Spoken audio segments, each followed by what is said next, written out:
If you had asked anyone earlier this year for the likeliest candidates for most divisive show of 2025, odds are there wouldn't have been many people throwing Alien Earth into the mix. Seeing as how most installments in the franchise have been universally panned for the better part of the last 3 decades, there was very little to disagree about. They really suck. However, that is not the case with this show, as we are witnessing battle lines being drawn and comment sections across the internet becoming war zones between 2 factions. One group consists of a bunch of people who seem to be content with whatever they're given so long as it has the word alien in the title, boldly declaring this show to be the franchise's greatest thing since the last thing. Whatever. And the opposing contingent who actually use their brains can look past the nostalgia and see this show for what it actually is. A messy retcon full of terrible acting, piss-poor dialogue, and enough plot holes that if it were cheese it would be considered militarily neutral. Selling army knives and bank accounts. You guys want anything? We were left with a metric fuck ton of questions following the first 3 episodes, but unfortunately every time one of them gets what passes for an answer, 2 more pop up in its place, like some sort of narrative hydra. Hail Hydra. So let's see how much worse this shit can really get. But before we begin, be warned that episode 4 is a slog of nearly endless conversations, some of which have already occurred earlier in the series. We open with Wendy in a medical room being observed by our favorite Billy Idol cosplayer Kirsch, low sperm count Arthur, and Dame Sylvia. What's your real name? Wendy's hearing has been deactivated because it turns out that that crazy psychic schizoid embolism from the previous episode was her hearing going haywire over the frequencies of the facehugger squeals. Why only Wendy is having this issue isn't immediately explained, but I'm sure they will address it and we will all be disappointed by the reason. Never learn, do you? Peter Pansexual himself, Boy Cavalier, arrives to check on the problem and flex his completely non-existent muscle over everyone in the room. We think she can hear. The xenomorph, yeah, just assume I'm ahead of you, always. Joe also comes in to check on Wendy and has an incredibly strange interaction with Pansexual about his lungs. Yeah, how's a new lung? It's great. You'll never guess what we did with the old one. You know, dude, if you're planning on being shady with people's body parts, you might want to wait a fucking day or 2 before you start joking about it. Bringing your hearing back online, Spermy suggests disabling the affected frequency range, as does Joe, but both Wendy and Pansexual immediately shut it down. She can hear an alien language, and you want to turn that off? They picked me. They're talking to me. Can we all 3 just parachute down from Cloud Cuckoo Land? Wendy, on the other hand, believes that the xenomorphs have somehow chosen her to be the one to deliver their message. Yes, it's primarily because she possesses the ability to hear what no one else, not even her fellow synthetics, can, but also it seems that there's a connection on some other level, which really just complicates this in retarded ways. Remember, they're just jokes. Using her voice box, Wendy recreates the sounds in a range that everyone else can hear. And Pansexual keeps up his antagonistic tendencies. Sure, you speak French, but can you do that? This dude really likes making Wheels jealous of Wendy. 2 problems. In the first episode, we were told that they couldn't feel emotions because they lacked the necessary hormones. Even going so far as to explain that they attempted to recreate them but couldn't figure out how to make it work properly. We've tried to simulate them, so it's not just like flipping a switch. But for some reason, literally all of the synthetics are experiencing emotions on an intense level. It would seem that the word assemblers forgot their own internal rules. Also, making one of them jealous is really fucking stupid. Need I remind you that they have the minds of children? I'm sure that most of you have had at least some degree of interaction with young people. Maybe your own kids, some nieces or nephews, or even the children of your friends. Now I want you to think for a moment. What is a very common occurrence when a child has emotional distress such as jealousy or feeling ignored? Oh, that's right. They tend to lash out. Which normally isn't a problem for regular kids who can easily be overpowered and restrained if they get too out of control. But these aren't just any children. They're practically goddamn superheroes. So it's probably not in your best interest to cultivate internal rage and vendettas. Just saying. Pansexual, Joe, and Spermy all argue over what's best for Wendy. She needs to rest. She has a lithium-ion battery that could power a small city. She doesn't need to rest. She needs a break, sir. It's been a rough night. She's not a machine. She's a child and she's frightened. Which might actually be the single lowest testosterone shouting match of all time. They all come to an understanding that it's best to let Wendy rest, and Mr. Clean shows up to question whether or not keeping the xenomorphs is even a good fucking idea. When a hostile alien species decides to speak, one needs to ask why. Are you sure you wouldn't like to return them to Yutani and get back to the work at hand? Tell the brother he can stay, but he's working for us. It's my world. He just lives in it. Spoiler alert, it's not. In her room, Wendy asks Joe if he's mad at her for having to attend her funeral despite not actually being dead. As if that was her fault. Like, did she expect it to go down like this or something? Joe, are you mad that I'm still alive? Yeah, bitch, you should be fucking dead. He explains that he's not mad at her, but at them for lying and not letting him see her while she was sick. They then follow this up by watching Ice Age for the first time in God knows how long. Since everyone seems to think I do nothing but shit on things, I will say that this was a significantly better emotional moment than the one in episode 2, which just felt rushed and out of place for the scenario. It's kind of amazing how when something is built up, the payoff tends to hit harder. Who could have guessed? In a mini montage set to pansexual reading about Neverland, by the way, I love how this trillionaire future tech genius is using basically the same microphone I have, we were reminded of the saga of Raj and Morrow. You know, with that weird jelly disc communication device thing that Morrow crammed into his head and that unnerving lip-licking conversation between the two. Morrow continues his manipulation of Raj under the guise of friendship, attempting to steer the young synth into stealing back a xenomorph egg for him. I'm going to tell you my name. Kumi Morrow. Scanaean. That really makes me miss the uninspired reviewer. My little brother from an African mother. It's Arus. Arus what? Sing. There are a couple of questions here, though, with this whole interaction of Raj and Morrow. First, Raj has his sight, hearing, and pretty much everything else monitored 24/7. Why has no one questioned these random times that he's seemingly talking to himself? Second, how the hell is Morrow still not caught? There is surveillance everywhere in New Siam. We've seen this. And he keeps going out into public. Worse yet, here he is, out in the open discussing highly classified xenomorph eggs. Why is every smart character written like a fucking dumbass? The conversation between these two gets increasingly more philosophical, addressing morality versus loyalty. How can you steal from a thief? If that egg belongs to me and somebody takes it, how can it be wrong to take it back? If you want to do the moral thing, you'll help me get back what you stole. They fixed me here, you know? Now you're talking about loyalty. That's a very different principle. Yet again, another solid scene. But then Raj returns to his room and is greeted by Billy Idlefit, who more or less reiterates the exact same shit we just heard, by explaining the hear, see, and speak no evil monkeys, and how their messaging has changed over the years. Do you know why there are 3 monkeys on your wall? That's racist. If I did something evil, would you report me?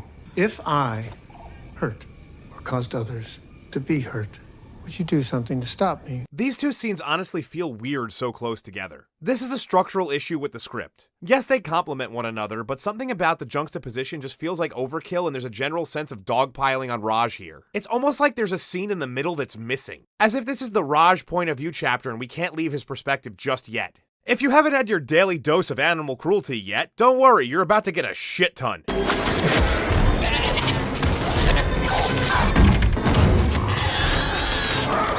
So now they use animals. Well, as Shumagorath viciously rips this poor fucking thing's eye out, TBD and Billy Idlefit look on with sheer astonishment. Pansexual, on the other hand, it's more like arousal.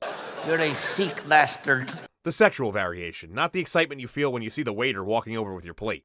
What's the matter, kid? You never had lamb chops?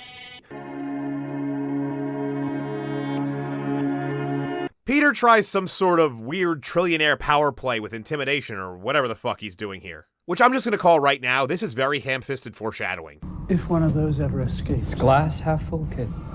Yeah, no shit, that goes for literally every single one of these deadly goddamn creatures. By the way, you're a f***ing moron. Elsewhere on the compound, Spermy drags Dame Sylvia out to the middle of nowhere to avoid the camera system. Seems he's caught a mild case of guilt over the extremely immoral and unethical shit they've been doing. Best case, we got a bunch of AIs running around thinking they're human. Worst case, we killed 6 kids. Seems a little late, don't you think? Also turns out that these two are married out of fucking nowhere, and she's quick to tell him to not think about shit too much and that his balls are in her purse. Following this, he just clams up and carries on with his day because it's a Disney product and men need not have agency in those. And also, it pales in comparison to this woman's superhuman ability to avoid any degree of accountability. And look, I get that love knows no age, but her being 55 and him being 38 nearly puts a whole ass adult lifespan between the two. This really is Groomer Island, isn't it? Well, since this has become actually deep and thought-provoking, the script clearly needs a distraction. One which arrives in the form of Carrot Top sharing some of the most utterly bonkers news you'll ever hear. I'm pregnant. Huh? Spermy, who's an expert in human anatomy and by extension the most qualified person in the scene, attempts to explain how this is quite literally impossible. That's impossible. You're a machine. I'm not a machine. You know how they always be saying redheaded bitch is crazy? Case in point. Dr. Cougar now has to sit down with Carrot Top to explain the birds and the bees. But there's also a physical process between a man and a woman, a biological. I know about all that. I grew up on a farm. But Carrot Top has her own theory and compares herself to the Virgin Mary, likening this to the Immaculate Conception.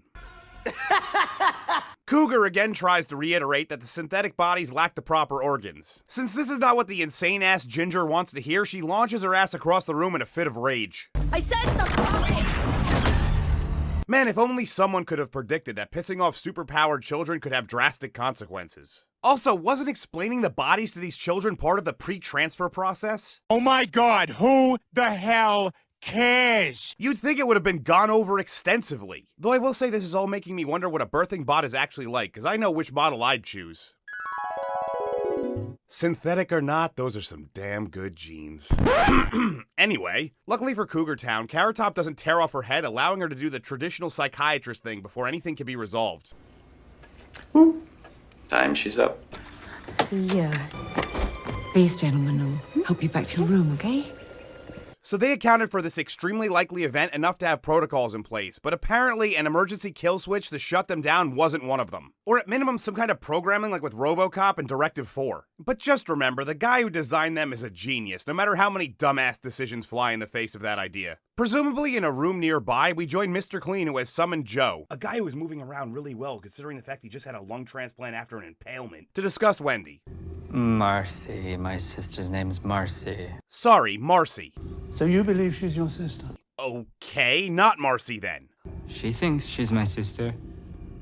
What do you think? Look, make up your fucking mind. And that's exactly what they plan to have him do. You see, Prodigy needs to figure out whether or not they actually transported her consciousness or just a digital facsimile. You know what would save a shitload of time and effort? Just realizing she doesn't have any biological parts. Marcy is dead. Her body is dead. This shouldn't be hard to figure out. Understandably, Joe wants absolutely nothing to do with this bullshit and tries to put in his 2 weeks, but he's quickly reminded of the lack of workers' rights in this universe. As this is a private island, we'll have to get you on the first shuttle back home. If you're no longer employed by us, then all contact with the unit you call your sister will be terminated. You have a new lung. Whilst it comes courtesy of the Prodigy Corporation, it isn't free. Redeploy and paid off with a lifetime contract, or simply go home and we'll bill you. It's weird, somehow we just heard both extreme ends of communism and capitalism in one sentence. Well, seeing as how he wants to continue his visitation rights and likely can't afford a multi-million-dollar lung, he begrudgingly accepts the coercion. I will give him some credit though, he does try to negotiate a bit. And when can I take her home? Let me be clear about something. The unit you call your sister is the property of the Prodigy Corporation. The difference between a $1 trillion business and a blanket with sleeves. An invention that no one wanted. Hey, I'll have you know that the Snuggie was a very successful, albeit admittedly useless item. One thing that's really unclear though is exactly how he's supposed to determine the difference between an AI copy and a legitimate consciousness. One would assume that this takes very specific training and skills. And it seems like they never planned on figuring this out until the only person in the world that actually knows anything about Marcy just happened to fall into their lap. By all accounts, it doesn't make sense. As Joe exits, he runs into a couple familiar faces in Rashidi and Black Russian, who both just pop in to say hi. How much you want to bet that one of these two will die a horrible, painful death, and the other will be an unstoppable badass who will save a bunch of people along the way? Wendy arrives at the Cougars Lounge expecting to have her scheduled psych evaluation, but she's instead blindsided by Peter Pansexual. Have a seat. What the fuck? This dude just keeps getting weirder with his auto foot fetish bullshit. He then proceeds to ask the single dumbest question I've ever heard muttered from a supposedly smart character. When you fought the alien, was it more like fighting pirates or Indians? No, you fucking moron. It's like fighting a bastard love child of a 12-foot murder scorpion and a Kodiak bear blessed by Satan. Pansexual then goes on a rant about hating older brothers and parents, probably because they're obstacles between him and young children. Oh! He threatens to send Joe away unless Wendy does exactly what he asks. You know, because he's a sociopathic PDF file. Gross. Because this episode is composed almost exclusively of two-way conversations, we cut to Billy Idlefit and TBD observing Sheepo Gorath. TBD has officially become fed up with the retarded name he was given and decided it's time to choose his own because, you know, he's a real boy now. I was thinking Isaac. Yes, I think that's right. Look, I wish I could say my naming this dude to be determined in the first video was a well-thought-out joke, but sometimes you just luck into these fucking things. And I applaud the android formerly known as TBD, because at least one of these goddamn kids is finally questioning why they have to have stupid codenames based around their boss's weird fixations. But you know who really should start asking some more fucking questions? Raj, because this guy is slowly becoming the center ball of a Newton's cradle. What the fuck is that? Just because it's been about a half a goddamn hour, let me remind you that he was tasked by Morrow to get a xenomorph egg from the lab. And I guess even with a supercomputer for a fucking brain, he can't come up with a better plan than simply walking in there, grabbing one, and waltzing out as if not a single person or camera would catch his ass.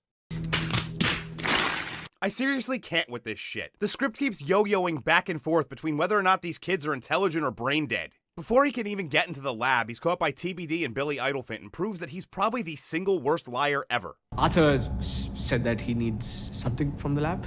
Oh, it was, I can tell you're lying. Once again, they're supposed to lack emotion. Why is he nervous and stuttering? Fuck if I know. This should be a fucking cakewalk for a being of absolute pure logic. Because this episode hasn't been repetitive enough, in order to contact Morrow, Raj sneaks off to his super secret hiding place, which is a completely unobscured rock. It's here that Raj realizes that by giving the homicidal cyborg his name earlier, he done fucked up. You know, it's funny you called. I was just talking about you. With your mother. Well, who could have saw this coming? Certainly not us, the audience, especially when Billy Idlefant said this subtle-ass line. If I hurt or caused others to be hurt, would you do something to stop me, or would you look the other way?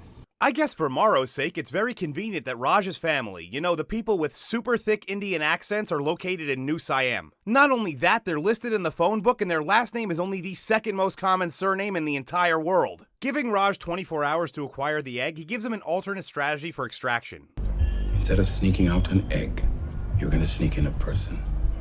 Take them to see the eggs, get them good and close. It's gonna hatch and something's gonna come out. Don't worry. It doesn't want you.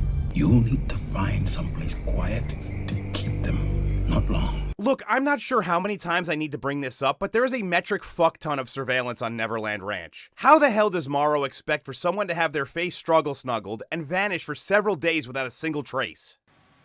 No fucking idea. I mean, in a mere 2 minutes, we're about to see that Billy Idlefant is observing Raj the whole time and able to hear both sides of the conversation. It's also quite amazing how this show is essentially boiled down to a conflict over eggs. At this point, it's safe to assume that this script was written during the height of the grocery price crisis, and the word assemblers thought a story about billion-dollar eggs would really hit home with casual audiences. Oh, this show is crap. Because one of the trademarks of word assemblers is that they treat their audiences as if we are as retarded as them, it's time for Joe to expound on the 5 companies that control the world, which you may recall just happened 3 episodes ago. Ladies and gentlemen, this is what we call wasted screen time. This could have easily been handled with a pre-episode recap, but instead here we are, listening to it again as if it's the first time. So unlike the word assemblers, I'll just trust that you remember this important world-building element. Well, Raj joins them in the courtyard and is surprised to see that Joe is even there. How come he's here? He's my brother. He fucking knows that. He's the one who told Joe who you are, remember? That's your sister. Well, Raj expectedly flips his shit over the fact that the teacher's pet Wendy gets to have her family safe here while his is being held ransom by a psychopathic cyborg. You know, I'd really like to think that they aren't going to make it this obvious who Raj is going to choose for his target, but the low-hanging fruit would be overachieving for this show. Later on in the lab, Wendy is attempting to communicate with the embryo inside of Joe's lung because apparently that's all that's needed now. And also, this isn't how lungs or xenomorphs work, but fuck it, who cares? No, the important thing is that Wendy somehow bonds with the lung buster? Through lullabies or some shit. Hello, my baby. Hello, my honey. Check, please. So instead of scurrying off to hide in its weakened larval state, it just hangs around for no fucking reason whatsoever. Not like it has a biological or evolutionary instinct to go hide until it can grow. Also, why the fuck is this one black? That's racist. They're usually pale when they come out of humans. Who knows anymore? As Wendy bonds with her newly emerged friend, she is spied on by Billy Idlefant. Because literally everyone is spying on everyone in this goddamn show. The synth and the infant murder machine lock eyes and the episode fades to Jane's addiction, which hopefully doesn't get claimed like the Black Sabbath song in the first video.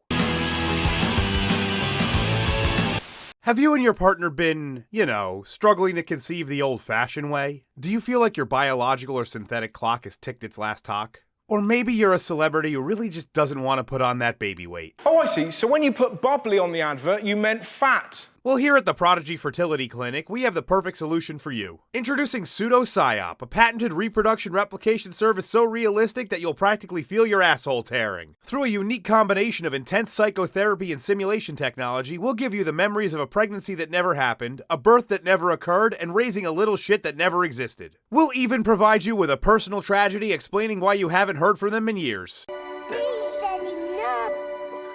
No, Daddy, no. All in order to allow you to finally feel like your life has some meaning. So whether it's your figure or your fallopians, give us a call at 155-543-5377. That's 155-KIDLESS. And feel like you've been disowned today. So this one's a little different, taking us back to the Maginot prior to episode 1. Morrow is awakened by this annoying little fucker who I'm not even gonna bother to give a nickname because I know he's gonna die very shortly. Dead meat. Well, annoying fucker gives a briefing about there being an explosion on board, how several specimens have gotten free, and most importantly, the recreational activities of the crew members. She and Bronsky are hooked up now. You slept through that, like the last 8 months, maybe? She likes to be on top, which is sort of hot. Hey, I recorded something if you want to see. I knew there was a more interesting story in here somewhere. Arriving at the medbay, we see that they follow 1950s surgical procedures, and as was to be expected, a couple of the eggs have hatched and attached themselves to crew members, one of whom was the captain. Also, because now the word assemblers remember how the acid works, there's been an unfortunate accident. So I made an incision, and he just They bleed acid.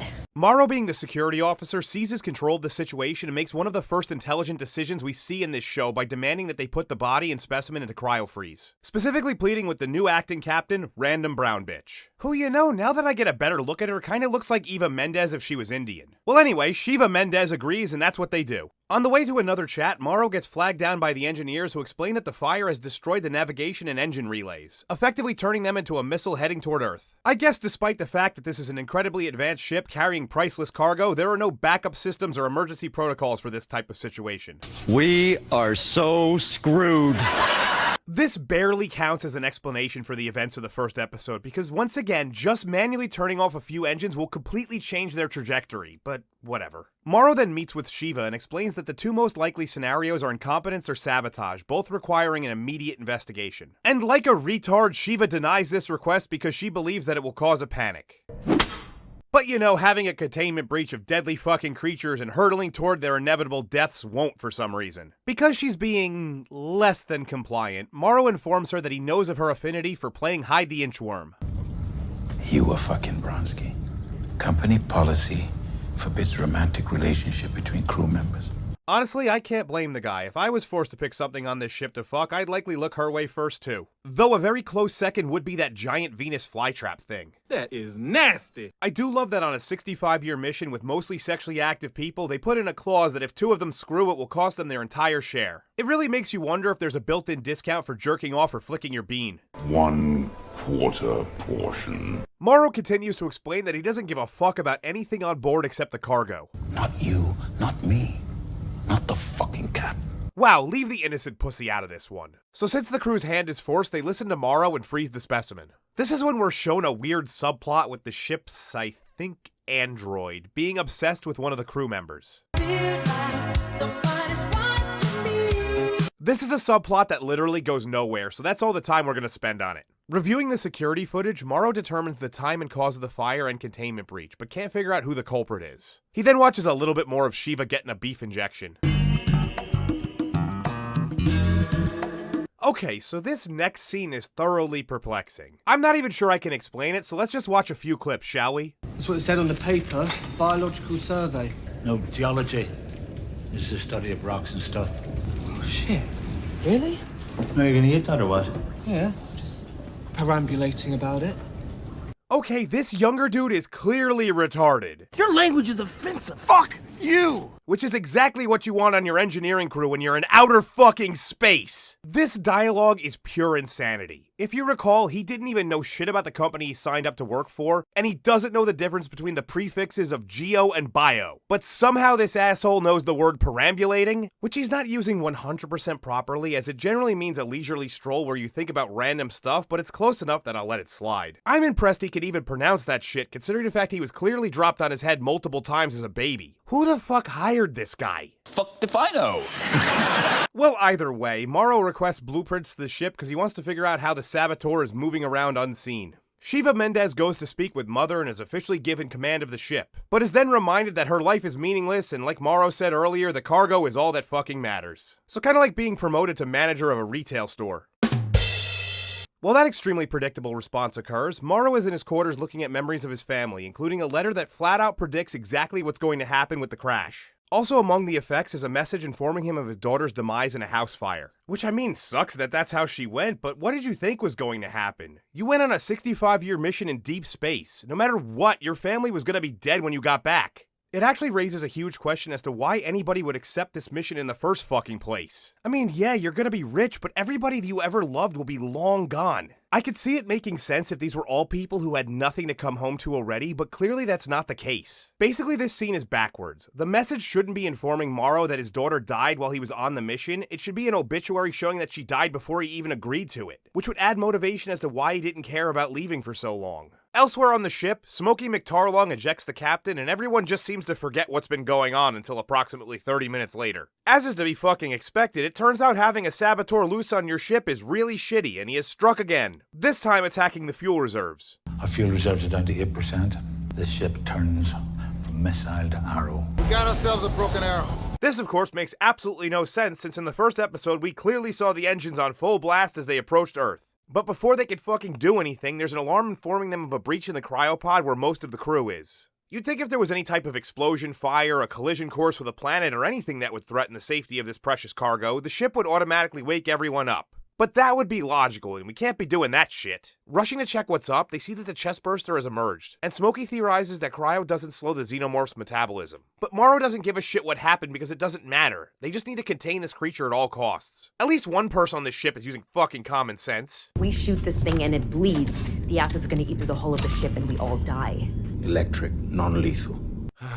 Okay, I guess it's about time that I ate crow for my faux pas in the last video when I said that they were silicone-based and electricity doesn't affect rubber. I seem to have mistakenly for years confused what was said. They are silicon-based, not silicone. Seems I accidentally created a headcanon to explain the rubbery look of the Xenos all of this time. But the fact that they are silicon-based raises a few other questions about why they're weak to fire when silicon is actually very heat-resistant, but that's neither here nor there. Back to the episode. In the lab, we see Wanda Sykes here observing the super ticks as she herself is observed by baby Gorath. She's experimenting on whether or not these ticks will only consume living creatures. Which is of course the ideal place to take lunch, especially on a table that just housed a dead rat. That's disgusting. Personally, I prefer to have my meals as far away from biohazards as possible, but to each their own. As Wanda logs her notes, one of the ticks figures out how the fuck to open the sealed container from the inside because even the supplies in this ship are retarded. Baby Gorath tries to warn her because apparently they're trying to make this thing into a hero. But this serves as a distraction long enough for the super tick to shit a bunch of babies into her water bottle and take a nap in her sandwich. I'd really like to see the safety manual for this goddamn lab. Smokey McTarlong shows up and notices that the super tick is crawling around and the two capture it, but they take absolutely no other precautions for the containment breach. Instead, she just grabs her water bottle that was left open right near where they caught the creature. I guess water is so scarce on this ship that she doesn't think it's smart to dispose of this. She also forgets to lock baby Gorath's pod, so that too escapes. At this point, it's fairly safe to assume that when applicants for the crew were given an assessment test, the ones who shoved the pencils directly into their ears were the ones chosen. The crew all meet in the mess hall for a briefing on all the shit that's been going down. A briefing that the brain-dead junior engineer doesn't take seriously. The tanks blew. We're flying on fumes. We're flying on fumes. What is that? That's fucked up. She said doo-doo. Mr. Malachite,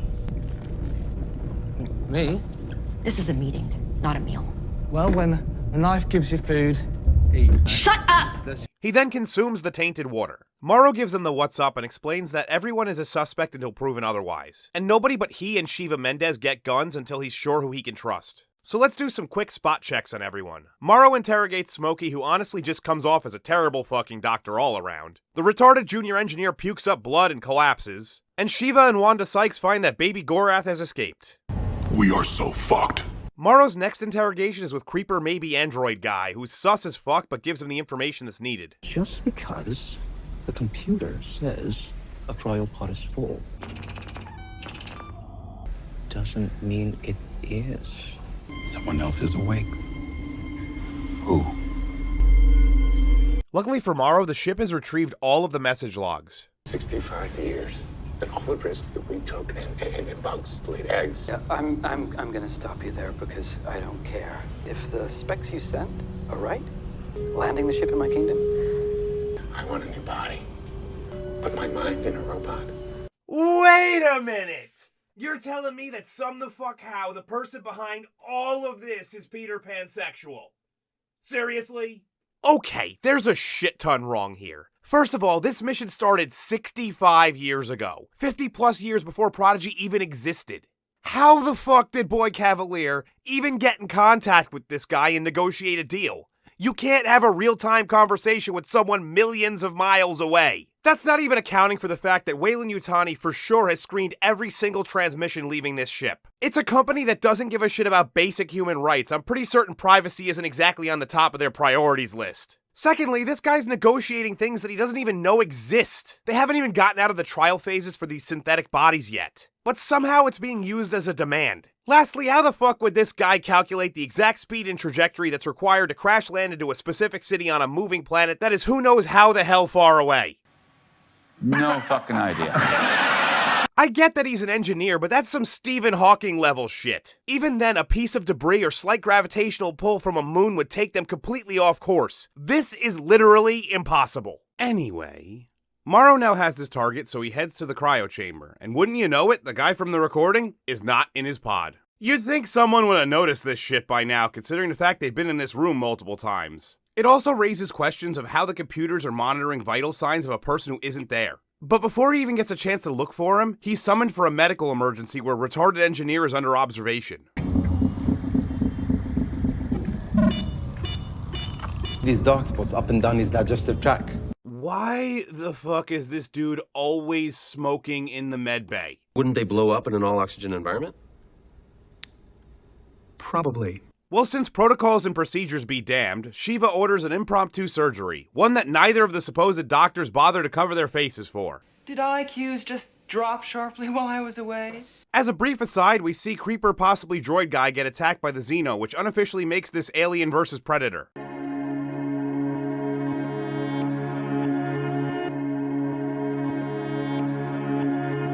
We rejoin the surgical team who discover that the super ticks have latched onto retarded engineer's esophagus, and instead of doing the intelligent thing and abandoning this lost cause immediately, they choose to continue. It's her call. Fuck it. Is this motherfucker drinking whiskey now? I know that alcohol is a great antiseptic, but it doesn't sterilize shit if you ingest it. Do you realize that somewhere in the world is the worst doctor? And the weird part is that someone has an appointment to see him tomorrow. Seeing as how these two have a collective IQ lower than the last lemming in line, Smokey McTarlung pulls off one of the ticks. And because Wanda Sykes' research apparently wasn't worth shit, it releases an unknown toxin into the air, killing them.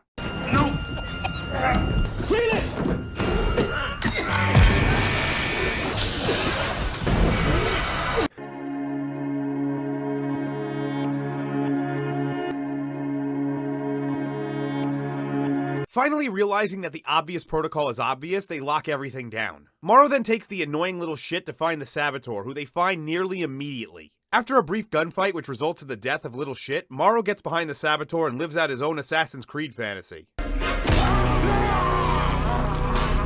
Petrovich, right? But not without some collateral damage and accidentally releasing the specimens from the lab. Now this is about where the episode buds up with the beginning of the show, as Shiva Mendez is snuck up on by the Xeno.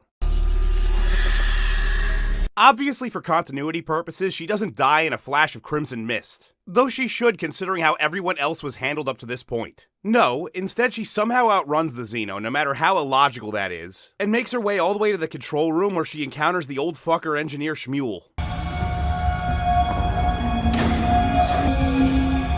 Look, I promise you that I did not plan out these nicknames ahead of time, but this motherfucker just became Shmuel Magorath. Once again, somehow Shiva doesn't quickly die and the Xeno abandons the pursuit for now. Just in time for Morrow to pop up out of a goddamn vent where everything just happened. Hyper convenient, just like everything else in this fucking show. Somehow, Morrow breaks the welding on the door and forces his way into the room where he finds Shiva alive, but he's quickly followed by the Xeno. What happens next is some of the most unintentionally hilarious shit you'll ever see as the two aliens proceed to have a fucking fist fight. One that includes Shmuel Magorath using human teeth to bite the exoskeleton of a xenomorph. And because this show apparently hates epileptics, we get insanely quick jump cuts of recycled footage from episode 1 interspersed with visions of Morrow's daughter. The episode closes with Morrow meeting Yutani, who informs him that Peter Pansexual has agreed to arbitration, but Morrow wants to go in guns blazing as Smashing Pumpkins joins the party.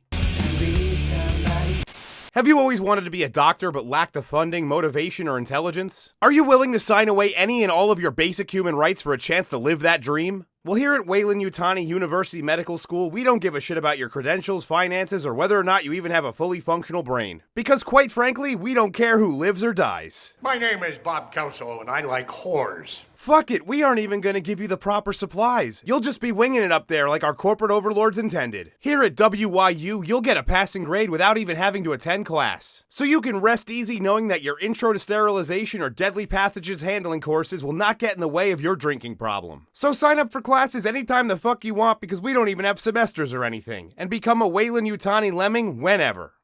We return to the present to see that Wendy is communicating with what seems to be a significantly malnourished xenomorph. All while Billy Idlefin observes from a distance along with Joe, who wants to know exactly what kind of maintenance these synthetics require. That's like an onion asking, how do I take care of a star?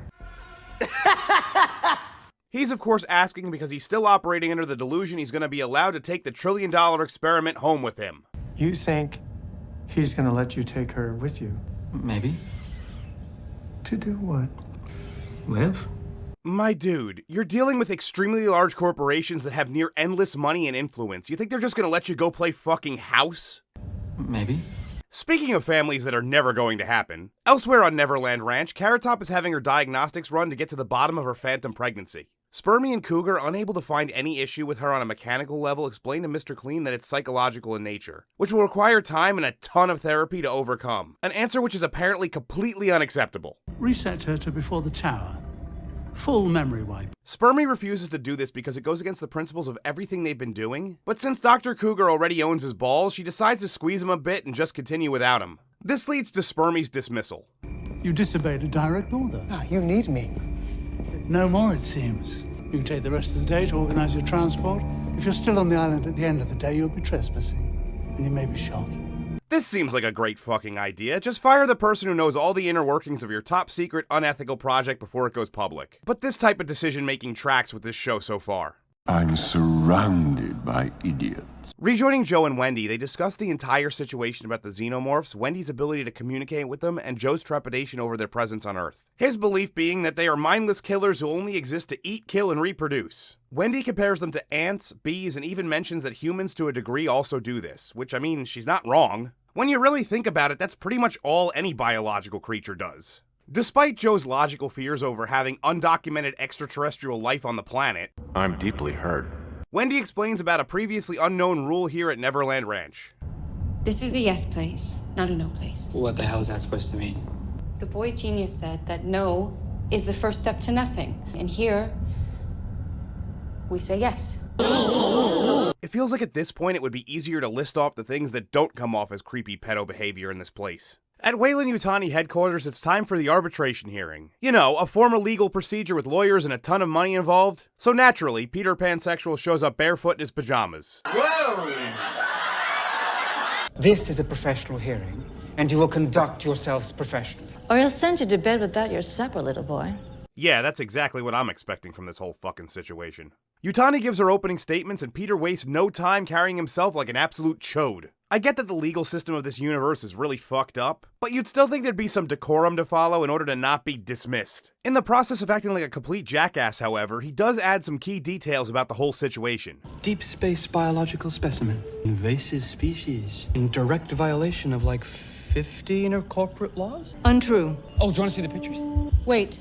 It's crazy that this bitch really thought that her illegal specimens weren't going to come up in this conversation at all. Well, since she's been caught with her pants down, she turns to the tried and true method that every corporation uses to deal with code violations and illegalities.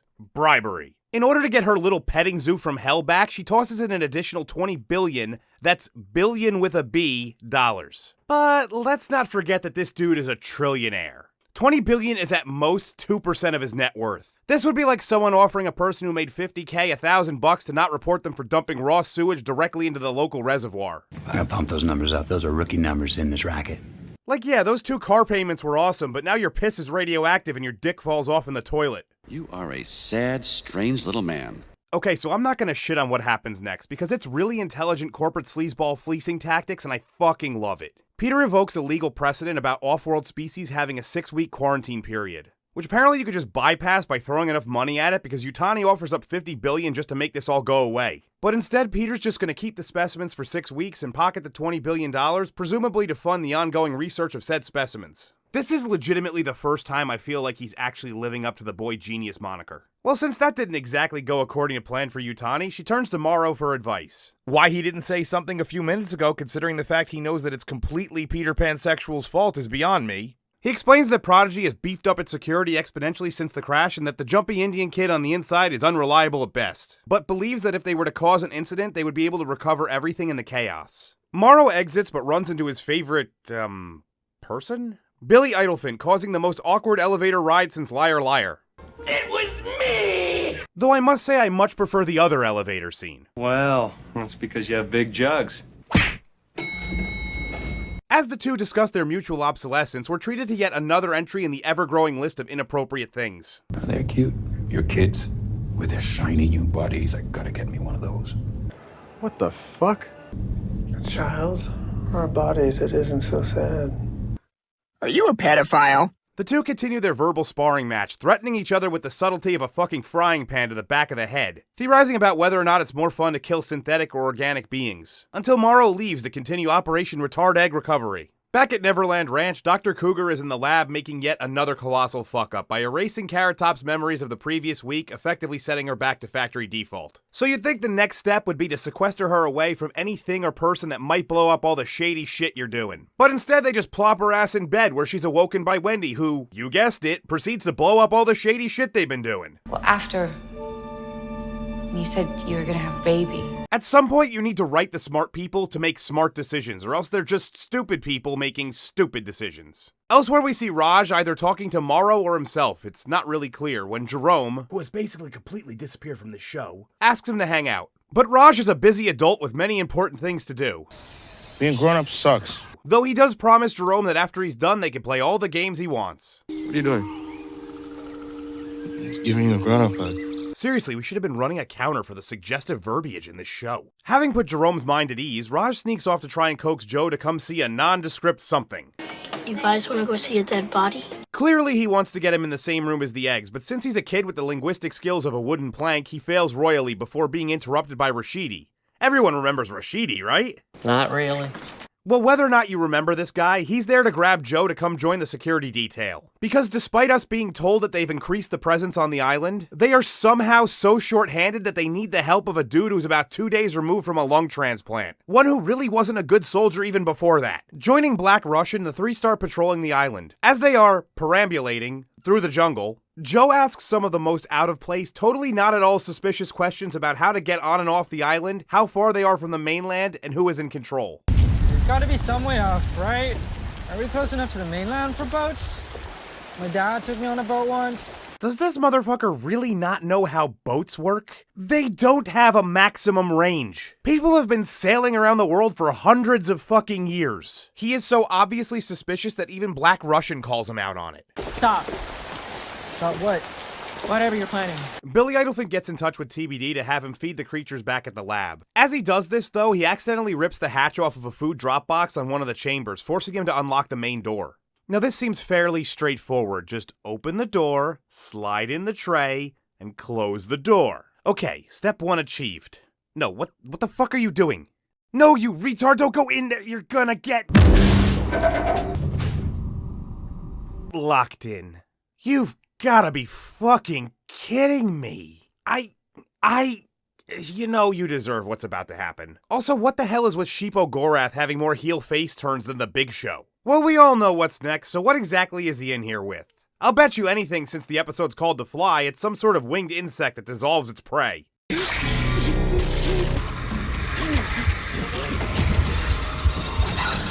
Called that shit.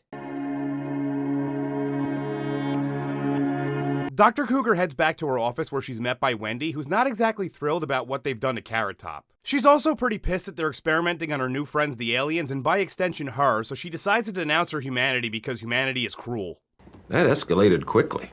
Cougar tries to disarm the situation as only a therapist can, but she only succeeds in convincing Wendy that she's right. I have a canker sore on my lip and I keep poking at it with my tongue, but that's only making it worse. Spermy, now jobless and likely headed to file for divorce, is in the lab packing up his shit, with nobody watching him. Look, I'm not sure about anyone else out there, but every time I've been fired, which is more often than I'd like to admit, I was always escorted off the premises and my belongings were shipped to me in a fucking garbage bag. And I was never working with highly classified proprietary trillion-dollar androids. But this is to be expected here, considering the fact that no one's even watching the security cameras. Well, since he's completely unaccompanied, he's cornered by Joe.